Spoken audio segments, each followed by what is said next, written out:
Assalamualaikum sahabat beriman. Kisah seorang yang melakukan dosa di dunia dan tidak sempat bertaubat, maka itu sudah cukup untuk mendatangkan azab kubur buatnya. Ada satu kisah masyhur Sayyidina Uthman ibn Affan radhiyallahu anhu berjalan melintasi sebuah kawasan perkuburan. Tiba-tiba beliau berhenti melangkah dan terdiam. Kemudian air matanya mengalir sehingga membasahi janggutnya. Melihat Sayyidina Uthman menangis teresak-esak di tepi kubur itu, seorang sahabat bertanya, "Wahai Amirul Mukminin, engkau selalu menyebut syurga dan neraka serta segala penderitaan di hari akhirat. Tetapi aku tidak pernah melihat engkau menangis semasa engkau memperkatakannya.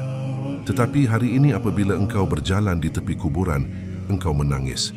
Apa sebabnya, wahai Amirul Mukminin?" Sayyidina Uthman menjawab, "Kerana Nabi SAW pernah bersabda, kubur ini tempat pertama dari tempat-tempat akhirat dan tempat terakhir dari tempat-tempat dunia. Sesiapa yang selamat dari kubur itu, maka apa yang sudahnya adalah lebih ringan. Dan sesiapa yang tidak selamat darinya, maka apa yang berlaku sesudahnya akan lebih berat lagi." Di akhirat kelak, setiap orang beriman akan melalui proses timbangan amal. Ia berbeza dengan orang kafir, syirik dan munafik kerana mereka akan terus diseret ke neraka. Dalam satu hadis dinyatakan, salah satu sebab manusia diazab di alam barzakh adalah tidak membersihkan kotoran dengan betul selepas membuang air kecil. Perkara itu ada dinyatakan dalam satu hadis daripada Sayyidina Ibnu Abbas radhiyallahu anhu yang meriwayatkan bahawa Rasulullah SAW pernah melewati kebun Madinah atau Makkah.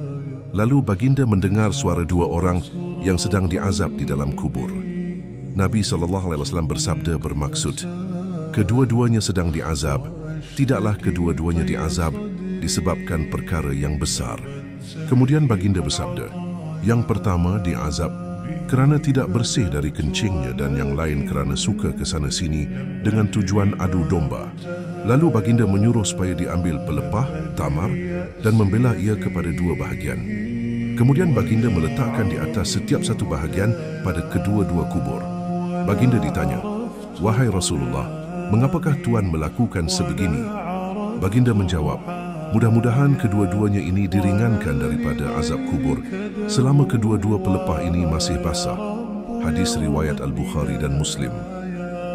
Bagi mereka yang tidak beriman atau ragu-ragu dengan adanya azab kubur, mereka menganggap semua kisah itu sengaja untuk menakut-nakutkan. Sehubungan itu, jangan sesekali kita bertangguh memohon maaf kepada orang yang pernah kita lakukan kesalahan, serta jangan anggap remeh dengan dosa kecil. Hanya amalan soleh yang dibawa sebagai bekalan